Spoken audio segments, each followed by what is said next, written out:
दोस्तों, welcome my YouTube channel metal 2.0 classes में आपका स्वागत है। दोस्तों, आज मैं जवाहर नवोदय विद्यालय का अंकगणित का मोस्ट इंपोर्टेंट क्वेश्चन लेकर आया हूं, जो हर बार परीक्षा में पूछता है। इस बार आपका एग्ज़ाम जो है 29 अप्रैल को होना है, तो समय बहुत ही कम बचा है, इसलिए वीडियो को आप ज़्यादा से ज़्यादा देखिए। तो चलिए बिना देरी करते हुए मैं इन मोस्ट इंपोर्टेंट क्वेश्चनों को कैसे आसानी तरीके से सॉल्व करते हैं उसके बारे में बताते हैं।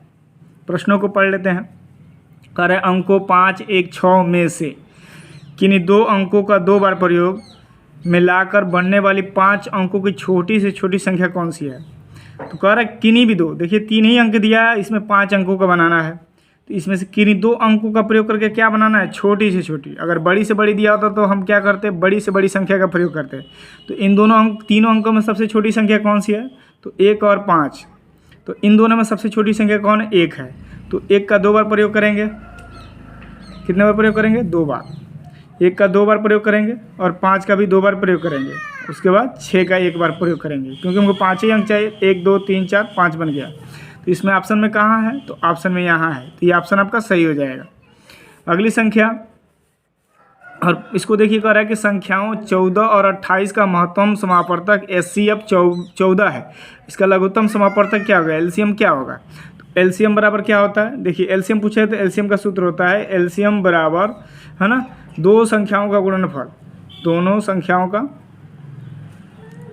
गुणनफल होता है। क्या होता है, गुणनफल बट्टा HCF। तो देखिए दोनों संख्याओं का गुणनफल कितना दिया है, अरे दो संख्याओं 24 और 28 का महत्तम समापवर्तक 14 दिया है। लघुत्तम समापवर्तक क्या होगा, 14 और 28 दिया है। तो ये दोनों संख्याओं का गुणनफल होगा वो 14 गुणे 28 हो जाएगा, ठीक है। और ये CF कितना दिया है, 14 दिया है। तो 14 से 14 कट जाएगा, कितना बचेगा, 28।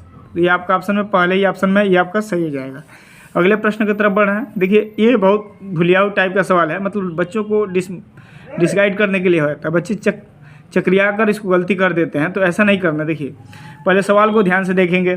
3 गुणे 0.3 गुणे 0.0003 गुणे 0 गुणे 30, यानी सभी संख्याएं गुणे में हो तो इसका आंसर क्या होगा। तो देखिए इसमें इसको हल नहीं करना है, गुणा नहीं करना है, टाइम व्यर्थ नहीं करना है। अगर 0 है उस संख्या में तो किसी भी संख्या में 0 से गुणा करने में क्या होगा, 0। इसमें 0 से गुणा कर देंगे 0, फिर बचेगा, फिर आएगा गुणा करेंगे 0 हो जाएगा, फिर आएगा गुणा करेंगे 0 हो जाएगा, लास्ट में 30 से 0 में गुणा करेंगे तो भी क्या हो जाएगा, 0। तो आपका ऑप्शन क्या हो जाएगा, 0 हो जाएगा, ठीक है। अगले प्रश्न की तरफ बढ़ते हैं। कह रहा है यदि इतना भागे इतना इतना है तो इतना भागे बराबर क्या होगा, यानी इसमें भागे बराबर इतना दिया, मतलब इसका मान इतना दिया है तो इसके बराबर क्या होगा। तो देखिए इसमें कुछ नहीं करना है, चूँकि इसमें लिख देना है आपका 23/200 भागे 145 बराबर 160, ये दिया हुआ है आपका। अब यहाँ लिखेंगे 2.3 गुणे 1000, ये भी अब क्यों लिखेंगे हम 1000 भागे, आप यहाँ लिख देंगे अब कितना, यहाँ 1.45 गुणे 100 बराबर 160, ठीक है ना। क्योंकि हमें इसके बराबर में दशमलव लिखना है, इसलिए हमें यहाँ पर 1000 लेना पड़ा है, ठीक है। और इसके बराबर में दशमलव 2 स्थान पे, इसलिए हमें 100 लेना पड़ा, इसको दशमलव हटाने के लिए और इसको दशमलव हटाने के लिए, लगाने के लिए। तो इधर लगाने के लिए 100 से गुणा और हटाने के लिए बराबर के इधर है तो 100 से डिवाइड करना पड़ा है, तो इसलिए इतना हुआ है। तो आगे हमारा क्या हो जाएगा, ये हो जाएगा 23.2 भागे 1.45 बराबर आपका हो जाएगा 160 भागे 10। ये क्यों होगा ये भी बता दे रहा हूँ। देखिए इसलिए होगा क्योंकि यहाँ 23.2 भागे होगा, तो ये जो होगा यहाँ 2 जीरो से, यहाँ 2 जीरो से ये 2 जीरो कट जाएंगे, बचेगा 10। तो ये 10 आएगा, इसमें डिवाइड हो जाएगा और ये इसमें जाकर फिर डिवाइड हो जाएगा। तो इसका जो मान आपका आएगा वो आएगा आपका, जो इसका आपको मान आएगा वो आएगा आपका, चूँकि 23.2 भागे 145 बराबर जो आएगा आपका 16 आएगा, इसलिए आएगा। भाग्य दे के देख लीजिएगा आप, 23.2 में 2.0 में आप भाग दे के देख लीजिएगा, चूँकि यहाँ दशमलव हटाइएगा, इसमें ज़्यादा स्थान पर दशमलव है, 1.2 अंक पर, तो इसमें एक अधिक 0 बढ़ेगा, तो यहाँ 0 बढ़ जाएगा और ये आपका हो जाएगा 1.45, यानी ये।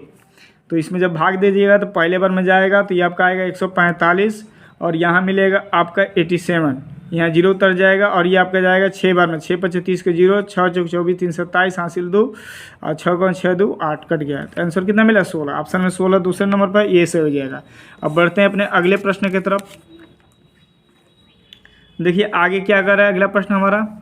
जो अगला प्रश्न है हमारा कह रहा है कि 84% बराबर है 42/100 का, 42/50 का, 84/225 का और 8.4 के बराबर है। तो देखिए जब परसेंटेज दिया हो तो इसके बराबर क्या होगा, तो 84 बट्टा परसेंटेज के संधि 100 काट दीजिए, कट जाएगा, कितना बार कटेगा, तो ये बट कटेगा 42 बार में और ये कटेगा 50 बार में। ऑप्शन में ये इतना ही दिया है तो यही सही हो जाएगा। और आगे अगर इससे भी 60 फार्म दिया था तो वो हमारा सही होता है। अब अगला हमारा जो प्रश्न है ये समझने वाला प्रश्न है और दिमाग से ये भी घुमाया हुआ प्रश्न है, तो घुमाने से हम डरेंगे थोड़ी। कह रहा है एक व्यक्ति ने एक टीवी रुपया 18,200 में खरीदा, उसने इस टीवी को मरम्मत पर फिर 1,800 रुपया खर्च किया, वह इसको कितने रुपये में बेचे कि इसका लाभ हो। तो देख लीजिए पहले टीवी का बनवाया है या मकान खरीदा जो बनवाया वो भी उसके मूलधन में ही जोड़ा जाएगा। तो खरीदा कितना में है 18,200 में, ठीक है। उसमें खर्चा कितना किया है, तो खर्चा किया है आपका 1,800 रुपया। तो आपका कितना हो जाएगा, ये टोटल रुपया आपका कितना हो जाएगा, तो ये टोटल रुपया आपका हो जाएगा 20,000। कितना हो जाएगा 20,000। कह रहा है कितना में बेचे 3,000 लाभ हो, तो इसमें 3,000 और जोड़ दीजिए जो लाभ के लिए कह रहा है, तो 23,000 में बेचेगा तो उसको 3,000 का लाभ होगा, क्योंकि 20,000 उसका क्या हो गया मूलधन हो गया और 3,000 प्लस जो कर लाभ के लिए तो वो, तो ये ऑप्शन आपका तीसरा सही हो जाएगा। अगला प्रश्न है कह रहा श्रेणी 9, 13, 17, 21, 25 में अगली संख्या क्या होगी। तो श्रेणी दिया है तो पहले श्रेणी को देख लेते हैं हम लोग। 9, ठीक है, 9 और यहाँ 13, 17, 21 और 25 और अगली श्रेणी पूछ रहा है। तो इसके बीच में डिफरेंस कितना का है, तो 4 जोड़ा है। फिर इसमें अगर हम देख रहे हैं तो इसमें भी 4 जोड़ा है, फिर इसमें भी देख रहे हैं तो इसमें भी कितना जोड़ा है, 4 जोड़ा है, फिर इसमें भी कितना जोड़ा है, तो 4 जोड़ा है। यानी लगातार ये 4 जोड़ रहा है। तो अगली संख्या में हम क्या करेंगे, ये 4 जोड़ देंगे, तो यहाँ 4 जोड़ देंगे तो कितना हो जाएगा, ये आपका 29 हो जाएगा। ऑप्शन में यही दिया है तो यही सही हो जाएगा।